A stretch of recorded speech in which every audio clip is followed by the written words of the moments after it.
Guys আসসালামু আলাইকুম, কেমন আছেন আপনারা সবাই? আশা করি ভালো আছেন। আলহামদুলিল্লাহ আমিও ভালো আছি। তো আজকে আমি অনেক বেশি খুশি। কেন সেটা জানতে চাইবেন না? ওরে মা গো মা, আজকে যাবো দাওয়াত খাইতে দাদা বাড়ি। ভাই শ্বশুর বাড়িতে লোকজন আসবে, মানে ভাই শ্বশুর শাশুড়ি, এই জন্য আজকে দাওয়াত।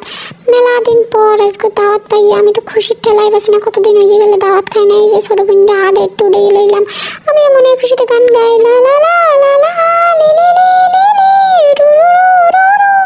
আজকে খামুর দাওয়াত রে, একালে মন ভরাইয়ে দেই। আগে রান্দাবার আমি শেষে নেই, মাথায় 2টা বাজে, খাওয়ানোর লেগে খিদা লাগিয়ে গেছে।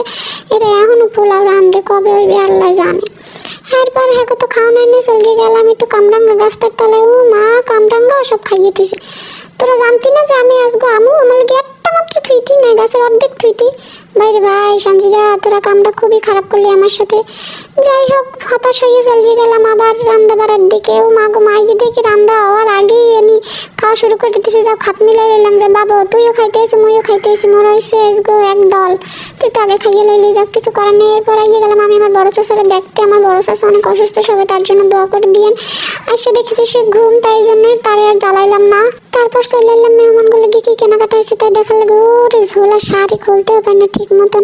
এই শাড়ি খোল, এই তো কথা শুনবে এরকম। যে সময় খুলতে কম এই সময় খুললে যাবে সুন্দর চমলক্ষ করে। এই যে সুন্দর একখান শার্ট, মা গো মা, এত কেনাকাটা দেখলে মোর আর কন্ট্রোলে রাখতে পারি না নিজের। গাইস খুবই কষ্ট লাগতেছে। আজ যদি মুই ছোট হইতাম বা মোর যদি কোনো একটা পোলাপান থাকতে, এই গেঞ্জি সেট তো আজকে মুই লইয়ে যাইতেই দিতাম না।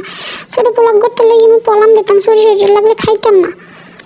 বাবা গো বাবা। তারপরে যে খুললে খুললে দেখতে আসি আরো প্যান্ট ট্যান্ট কি জানি কি এত বেড়াগো জিনিসপাতি বুঝিও না, খালি দেখার কাম দেখতে আসি। সুন্দর হয়েছে না খারাপ হয়েছে হ্যাঁ আপনারা কমেন্ট করে জানাই দেন। এই তো তারপরে এই তো ভাইপে একটু হাই করে দিল, নতুন নতুন ফুপি ব্লগার। এই তো ভাত বাইরে দেখতে আসে, খুশি টেল একেবারে দাঁত বাইরিয়ে গেছে খাওয়ানোর লোভে। এই তো আমার ভাই যা শ্বশুর শাশুড়ি আইসে, মা গো মা, শ্বশুর শাশুড়ি দেখতে কালে কি যে স্মাইল।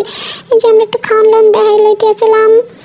আমরা একটু দেখেন, দেখতে দেখতে আবার লোভ দিয়ে না পেটটা মুখে ফুললে উঠবে। যদিও বেটা মানুষের আগে খাইতে হবে, এই জিনিসটা আমার খুব বিরক্ত লাগে। এই নিয়মটা কিটা বানাইছে যে আগে বেটাকে খাইতে দেওয়ার লাগবে, আগে মুগু খাইতে দেবে। মুগু মোরা হচ্ছে বিশিষ্ট মেহমান, যাই না আবার সবাই এই হাই টাই মারায়। ওরে বাবারে এত হাই মারিস না, ভালো লাগতেছে না। ডাইল টাইল হাই লইলাম। এরপরে দেখামো গোশ, গরুর গোশ। আমি এবার যেহেতু খাওয়া পর্যন্ত বার চাইনি, টুকটাক করে 1 পিস খাইতে আসলাম। আর ভাই গো সবাই দিতে আসলে, বেটা তোরা তাড়াতাড়ি খাই ওঠ, খাইতে 100 ঘন্টা লাগে। আমরা খাবো না নাকি?